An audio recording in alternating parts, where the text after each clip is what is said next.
এই উঁচু স্থানটা ধীরে ধীরে ক্ষয়প্রাপ্ত হয়ে নিচু স্থানের সঙ্গে কি হচ্ছে, নিচু স্থানে পরিণত হয়ে একটা সমতল ভূমিতে কি হচ্ছে পরিণত হচ্ছে এই ঘটনাটা। বা কি হচ্ছে তার উল্টো, এটা হচ্ছে নিচু স্থানটা কি হচ্ছে ধীরে ধীরে সঞ্চয় কার্যের ফলে উঁচু স্থানের সঙ্গে কি হচ্ছে সমতল ভূমিতে পরিণত হচ্ছে। এই ঘটনাটাকে বলছে কি পর্যায়ন। এই ঘটনাটাকে কি বলছে পর্যায়ন। নমস্কার, আমি বাবলু। আমি দশম শ্রেণীর উদ্দেশ্যে, অর্থাৎ এখন যারা দশম শ্রেণীতে পড়ে 2022-এ যারা মাধ্যমিক পরীক্ষা দেবে, বা 2023-22-23 যারা মাধ্যমিক পরীক্ষা দেবে, তাদের উদ্দেশ্যে আমি অনলাইন ক্লাস শুরু করছি।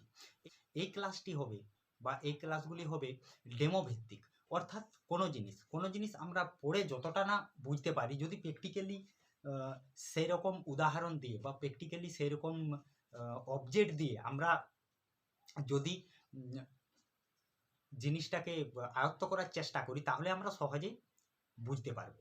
অতএব আমি একটা ডেমো দেখাচ্ছি।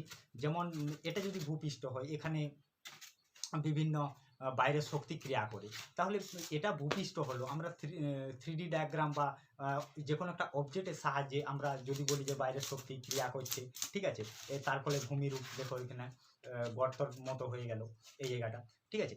এরকম ডেমোভিত্তিক ক্লাস হয়ে থাকবে, ঠিক আছে। আর আমি চেষ্টা করব যতটা সম্ভব শিক্ষার্থীদের বোঝানো যায় এবং যতটা সম্ভব তোমরা তাড়াতাড়ি বুঝতে পারো বা সহজে বুঝতে পারো যে কোনো জিনিসটা, ঠিক আছে, তারই চেষ্টা করে থাকবো, ঠিক আছে। তো যাই হোক, সম্ভবত জিওগ্রাফি, ম্যাথ এছাড়াও আলাদা সাবজেক্টের অনলাইন ক্লাস করব এই চ্যানেলের মাধ্যমে। আর আজ সম্ভবত জিওগ্রাফি অর্থাৎ জিওগ্রাফিতে তোমাদের বা আপনাদের যেটা ফার্স্ট চ্যাপ্টার রয়েছে, যে বহির্জাত প্রক্রিয়া ও তাদের দ্বারা সৃষ্ট ভূমিরূপ, এই চ্যাপ্টারটা দিয়ে আমি ক্লাসটা শুরু করছি। আর যদি আমার পড়ানো বা আমার বোঝানো যদি ভালো লেগে থাকে, অতি অবশ্যই চ্যানেলটিকে সাবস্ক্রাইব করবেন। আর ডেমোভিত্তিক, যেহেতু এটা ডেমোভিত্তিক চ্যানেল হবে, যেটা যে কোনো অবজেক্টের মাধ্যমে বোঝানো হবে, অতএব আমি আশা করি বা মনে করি যে তোমরা বা আপনারা সহজেই এটা বুঝতে পারবেন, ঠিক আছে। তো যাই হোক, আমি শুরু করছি যে বহির্জাত প্রক্রিয়া ও তাদের দ্বারা সৃষ্ট ভূমিরূপ এই চ্যাপ্টারটা থেকে, ঠিক আছে। তো আমরা চলে আসছি সরাসরি পড়াতে, ঠিক আছে। ফার্স্ট চ্যাপ্টার যেটা বহির্জাত প্রক্রিয়া ও তাদের দ্বারা সৃষ্ট ভূমিরূপ। আগে জানতে হবে যে বহির্জাত প্রক্রিয়া বলতে কোন প্রক্রিয়াগুলো বোঝানো যায়, ঠিক আছে। তো আমরা আলোচনা করব এখন বহির্জাত প্রক্রিয়া বলতে কি বোঝানো হয়। তারপরে আলোচনা করব যে তাদের দ্বারা কি কি ভূমিরূপ সৃষ্টি হতে পারে বা কি কি ভূমিরূপ সৃষ্টি হয়ে থাকে বা হচ্ছে, ঠিক আছে। তো আগে জানতে হবে যে বহির্জাত প্রক্রিয়া, ঠিক আছে। দেখো, বহির্জাত প্রক্রিয়া জিনিসটা যদি এক কথায় বলে থাকি, জিনিসটা যদি আমি ভেঙে ভেঙে দেখাই, যে বহির্জাত মানে এখানে কি বাইরের থেকে জাত হচ্ছে, ঠিক আছে, মানে ক্রিয়া করছে বাইরের থেকে কোনো অবজেক্ট পৃথিবীর উপর ক্রিয়া করে কি হচ্ছে, যে ভূমিরূপের যে পরিবর্তনটা ঘটাচ্ছে সেটাই হচ্ছে কি বহির্জাত প্রক্রিয়া। এখন এটা যদি আমাদের পৃথিবী পৃষ্ঠ হয়ে থাকে, আমি মনে করো এটা আমাদের পৃথিবী পৃষ্ঠ, এটা আমাদের কি পৃথিবী পৃষ্ঠ, এটা আমাদের পৃথিবী পৃষ্ঠ। তাহলে ঠিক আছে, কোনো ফোর্স বাইরের থেকে কোনো অবজেক্ট যদি পৃথিবীর উপর আছড়ে পড়ে, ঠিক আছে, বাইরের থেকে মনে করো এটা কোনো অবজেক্ট, ঠিক আছে, এ কি করছে পৃথিবীর দিকে আছড়ে পড়ছে।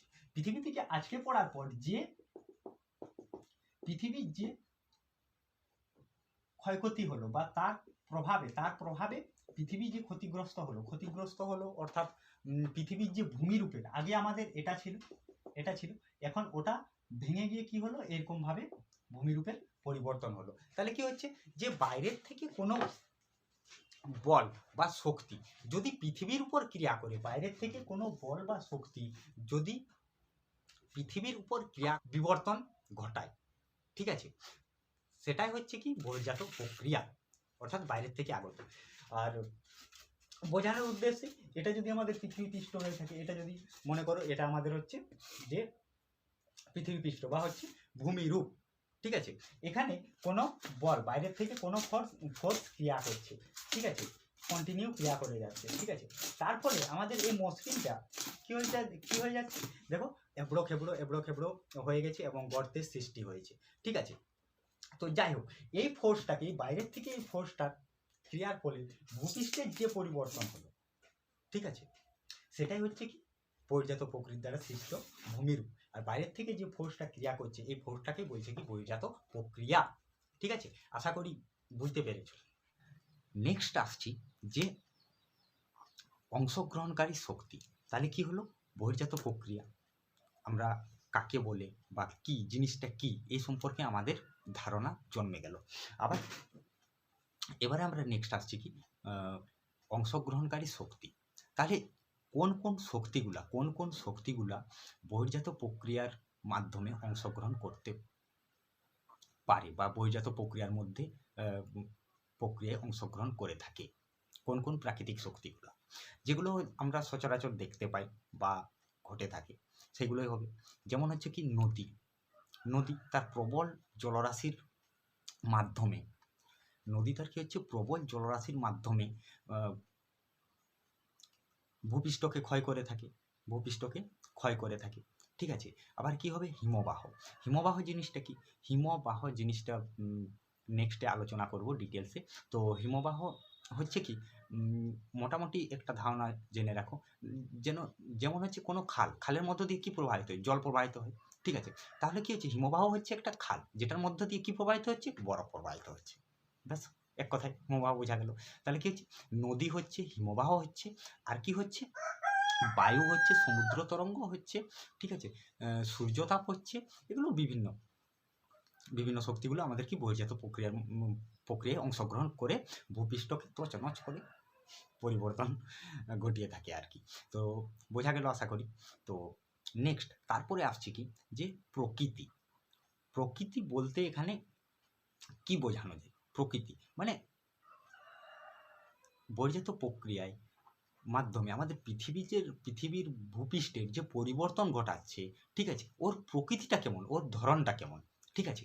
তো ওর প্রকৃতি বা ধরন যদি আমরা এক কথায় বলি তাহলে ওটা হচ্ছে কি খুব ধীর প্রক্রিয়ায় ঘটে, ঠিক আছে। আমরা নদীর পাড়ে যদি আজকে যদি 3 ঘন্টা দাঁড়িয়ে থাকি, আমরা নদীর পাড় ক্ষয় হচ্ছে ওটা আমরা বুঝতেই পারবো না, ঠিক আছে। তাহলে কি ও ধীরে ধীরে ক্ষয় করছে যেটা আমরা বুঝতে পারছি না। কিন্তু নদীর পাড়ে যদি 30 বছর ধরে বসে থাকি তাহলেই আমরা বুঝতে পারবো যে হ্যাঁ ক্ষয় হচ্ছে, ঠিক আছে। তার মানে কি এটা অনেক স্লোলি ক্ষয় করে থাকে। তবে কিছু ক্ষেত্রে এটা অনেক দ্রুত ক্ষয়কাজ করে থাকে। যেমন উদাহরণ বলা যায় যে ধস, ঠিক আছে, তারপরে হিমানি সম্প্রসারণ, ঠিক আছে। এগুলো কি হচ্ছে, এগুলো বহির্জাত প্রক্রিয়া, ঠিক আছে। এগুলোই কি হচ্ছে দ্রুত ভূমিরূপের কি হচ্ছে পরিবর্তন ঘটছে, ঠিক আছে। তো নেক্সটে আসছে কি প্রক্রিয়ার স্থান।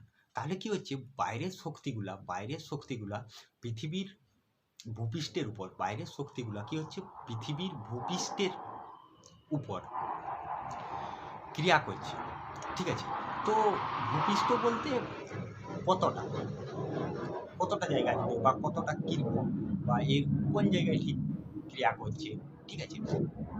এইসব জিনিসগুলাকে আমরা বলে থাকবো কি প্রক্রিয়ার স্থান, প্রক্রিয়াটা কোন জায়গায় ঘটছে। তাহলে এটা যদি আমাদের সমগ্র পৃথিবী পৃষ্ঠ হয়ে থাকে, ঠিক আছে, এটা আমরা পৃথিবী পৃষ্ঠ, তাহলে কি হচ্ছে বাইরের শক্তির দ্বারা কি হচ্ছে ক্ষয়কাজ হচ্ছে বাইরের শক্তির দ্বারা, ঠিক আছে। তার মানে কি হচ্ছে ভূপৃষ্ঠে হোক, তার মানে কোথায় হবে ভূপৃষ্ঠে এবং তার কিছুটা নিচু অংশে, ঠিক পদ্ধতি বলতে বোঝায় যে এটা কোন প্রক্রিয়ার মাধ্যমে বা কোন পদ্ধতিতে ভূমিরূপের বিবর্তন বা পরিবর্তন ঘটিয়ে থাকে, ঠিক আছে, বা ঘটাতে থাকে। তো এর মধ্যে আসছে যেটা যে সচরাচর লক্ষ্য করা যায়। একটা হচ্ছে ক্ষয়কাজ, ক্ষয়কাজের মাধ্যমে আমরা ভূমিরূপের পরিবর্তন হয়ে থাকে। আবার কি হচ্ছে সঞ্চয় কাজ, সঞ্চয় কাজের মাধ্যমেও ভূমিরূপের পরিবর্তন হয়ে থাকে। তাহলে কি এই দুটো জিনিস আমরা সচরাচর লক্ষ্য করতে পারি বা অনুভবও করতে পারি। ঠিক আছে, তাহলে কি এখানে তাহলে আরও অনেক কিছু আছে, যেগুলো হচ্ছে কি ক্ষয় সঞ্চয় বাদ দিয়েও আছে, পরিবহন আছে, ঠিক আছে, অবক্ষেপণ আছে, ঠিক আছে। তো যাই হোক, আবহবিকার আছে, পুঞ্জিত ক্ষয় আছে, এগুলো আস্তে আস্তে জানবো, ঠিক আছে। তাহলে কি এইসব প্রক্রিয়ার মাধ্যমে বহির্জাত প্রক্রিয়াটা কি করে থাকে, যে এইসব পদ্ধতির মাধ্যমে বহির্জাত প্রক্রিয়াটা কি করে থাকে, ভূপৃষ্ঠের বা আমাদের পৃথিবীর পরিবর্তন বা বিবর্তন করে থাকে। তো নেক্সটে আসছি, যেটা হচ্ছে সেটা হচ্ছে কি যে পর্যায়ন। তো এটা পরীক্ষার জন্য ইম্পর্টেন্ট, 1 নম্বরের কোশ্চেন অনেক সময় দিয়ে দেয় যে পর্যায়ন বলতে কি বোঝো। তো যাই হোক, আমি আলোচনা করছি এখন পর্যায়ন জিনিসটা কি, ঠিক আছে। তো দেখো, পর্যায়ন জিনিসটা হচ্ছে যে প্রক্রিয়ার মাধ্যমে, ভালো করে শুনে রাখ, একবার শুনলেই পড়া মুখস্থ হয়ে যাবে বা মনে থেকে যাবে, আর ভোলার কোনো সিস্টেমই নেই। তোকে কি হচ্ছে যে পর্যায়ন পদ্ধতি হচ্ছে কোনটা, তাহলে কিছু যে প্রক্রিয়ার মাধ্যমে ভূপৃষ্ঠের কোনো উঁচু স্থান বা ভূপৃষ্ঠের কোনো নিচু স্থান, তাহলে কিছু উঁচু স্থানটা ক্ষয়কাজের ফলে নিচু স্থানের সঙ্গে মিশে সমতল ভূমিতে পরিণত হচ্ছে, আবার বা নিচু স্থানটা সঞ্চয় কার্যের ফলে বা ধীরে ধীরে ভরিট হয়ে উঁচু স্থানের সঙ্গে কি হচ্ছে, সমতল ভূমিতে পরিণত হচ্ছে। হয় উঁচু স্থান ক্ষয়প্রাপ্ত হতে হতে নিচু স্থানের সঙ্গে মিশে সমতল ভূমিতে পরিণত হতে পারে, বা আরেকটা কি হচ্ছে যে নিচু স্থানটা ধীরে ধীরে ভরিট হয়ে উঁচু স্থানের সঙ্গে সমতল ভূমিতে পরিণত হচ্ছে। এই ঘটনাটাকে কি বলছে, যে পর্যায়ন। তাহলে এক কথায় পর্যায়ন বলতে বোঝা যায় যে প্রক্রিয়ার মাধ্যমে বা যে প্রাকৃতিক শক্তির মাধ্যমে ভূপৃষ্ঠের কোনো উঁচু স্থান ধীরে ধীরে বা পর্যায়ক্রমে ক্ষয়প্রাপ্ত হয়ে নিচু স্থানে পরিণত হয়ে সমতল ভূমিতে পরিণত করে, বা নিচু স্থান ধীরে ধীরে ভরিট হয়ে বা সঞ্চয় কার্যের ফলে ধীরে ধীরে ভরিট হয়ে উঁচু স্থানের সঙ্গে সমতল ভূমিতে পরিণত হচ্ছে, ঠিক আছে। তাহলে ওই পদ্ধতিটাকে আমরা কি বলে থাকি, পর্যায়ন পদ্ধতি, ঠিক আছে। এখানে পর্যায়ন পদ্ধতির যদি একটা আমরা ডেমো দেখাই, তাহলে ধরে নাও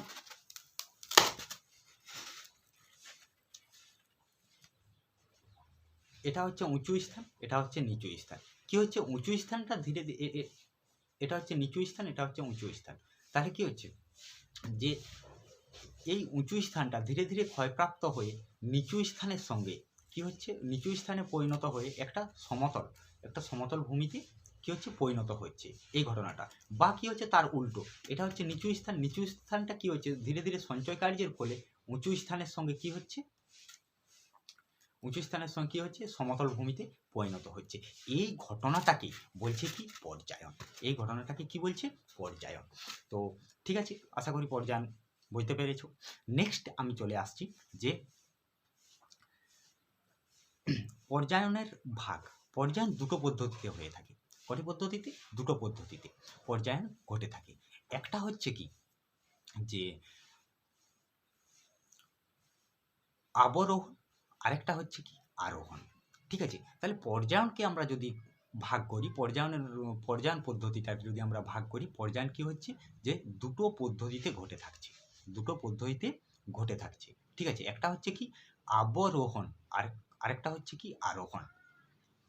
তাহলে আবরোহণ জিনিসটা কি, এবার আমরা বুঝবো যে আবরোহণ জিনিসটা কি। ঠিক আছে,